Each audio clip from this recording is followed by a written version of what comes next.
Good day, global citizens. Welcome to another episode of Dr. Fajembola's Opinion.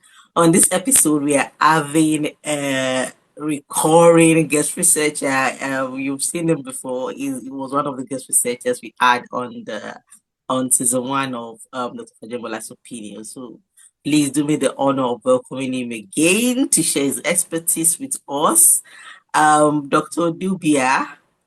James Success, welcome to Dr. Fajembola's Opinion again. Thank you for choosing and accepting to share your expertise and your time with us. How are you doing today, Dr. Dubia? Yeah, I'm good. Enabling gambling in our societies by even anchoring and buying these gambling companies. So it's like fighting against the powerful. So let's dive into the discussion. Dr. Dubia, from your paper, gambling is an affective. You and other authors said gambling is an affective, socially mediated adaptation. How does this contribute to our health?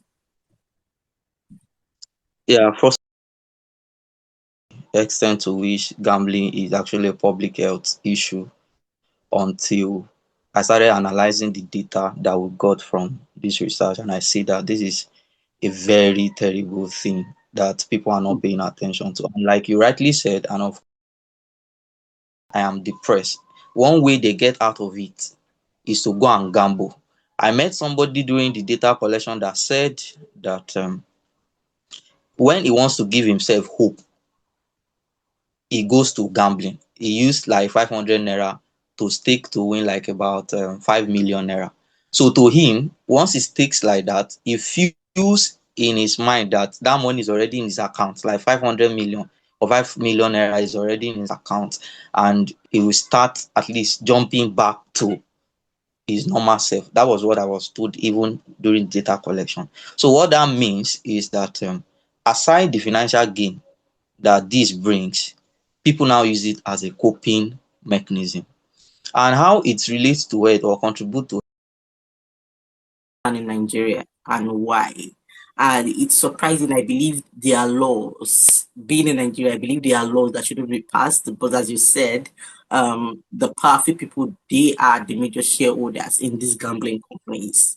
Um, what has changed since the legalization of national lottery in Nigeria with regards to health?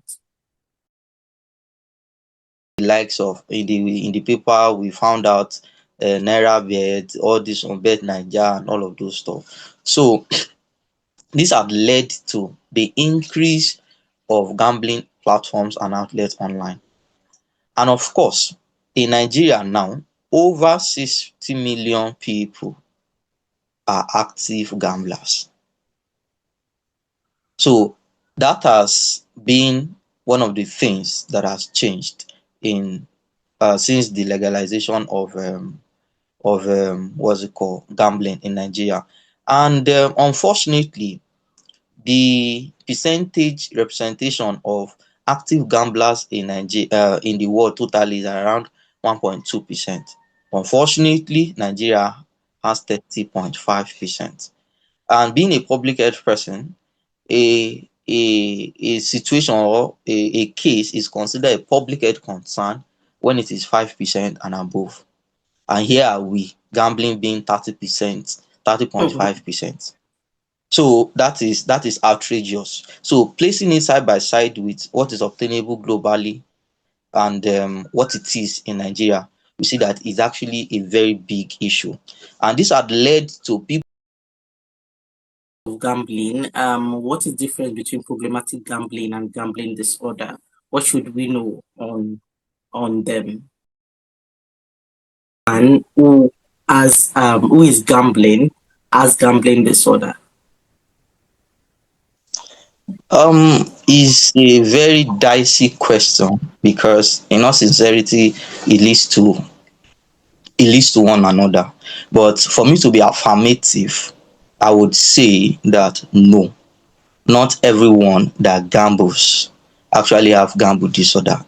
And from the research, it is seen that some people gamble for recreational purposes, right? And then during our data collection, I found out that most of these gamble hubs are even homes for recreational activity like watching of football and all of those stuffs where people gist and all of those stuff.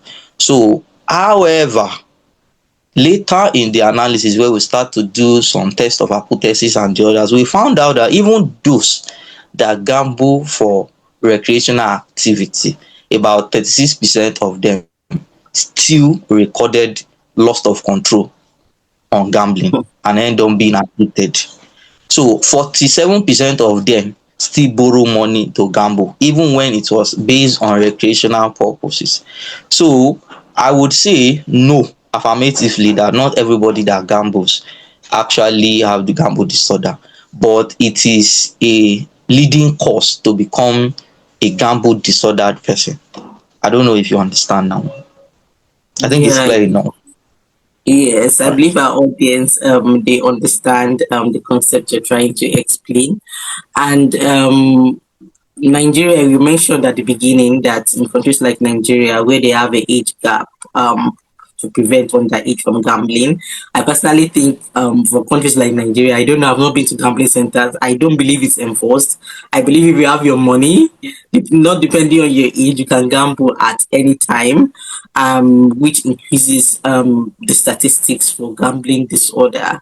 Uh, can we say as one age is, I believe it's from 18 years in Nigeria, for countries like Nigeria.